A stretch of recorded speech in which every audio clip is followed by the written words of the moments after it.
నిజం చెప్పు, నువ్వు ఇన్ని సంవత్సరాల నుంచి వాగ్దానం కార్డు తీసుకుంటూ వస్తున్నావు కదా, అందులో ఎన్ని జరిగాయి? అన్నీ జరగలేదు కదా. అలా ఎందుకు అవుతుందని నేను చెప్తాను చూడు. సపోజ్ నీకు దీర్ఘాయుష్మంతుడు అవ్వదు అన్న వాగ్దానం వచ్చింది అనుకో, అది ఆటోమేటిక్గా జరిగిపోయిద్దా?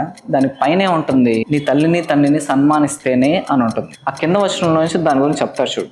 ఇది వాగ్దానంతో కూడిన ఆజ్ఞల్లో మొదటిది. అంటే ఏంటి?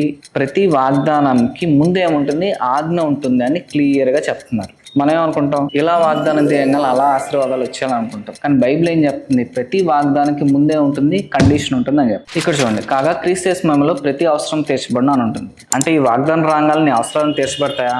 కాదు. దాని పైన ఏముంటుంది చూసావా? నువ్వు ఇవ్వటం నేర్చుకో అని చెప్తుంది. కాబట్టి నువ్వు ఇవ్వటం నేర్చుకోకుండా క్రీస్తు యేసు మహిమలో ప్రతి అవసరం తీర్చబడిన అన్న వాగ్దానం వచ్చింది కాబట్టి నీ అవసరాలను తీర్చబడతాయంటే అది ఎప్పటికీ జరగదు. ఇంకోటి చూడు, నీకు ఏది ఇష్టమో అడుగుడి, అది నీకు అనుగ్రహించబడిన వాగ్దానం వస్తుంది. ఆ వాగ్దానం రాగానే నువ్వు ఏది అడిగితే అది ఇచ్చేస్తాడు దేవుడు. దాని పైన ఏముంది ఎప్పుడైనా చూసావా?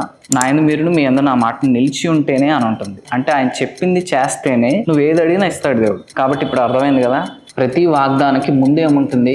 ఒక కండిషన్ ఉంటుంది. దాని ప్రకారం మనం జీవించినట్లయితేనే ఆ వాగ్దానం జరుగుతుంది. కానీ మనం ఇలా తీసుకోగానే అది ఆటోమేటిక్గా జరిగిపోతుంది. కాబట్టి ఇన్ఫర్మేషన్ని December 31 వచ్చే లోపల వీలైనంత ఎక్కువ మంది షేర్ చేయండి. ఒక క్రైస్తవుడా మేలుకో అని చెప్పండి.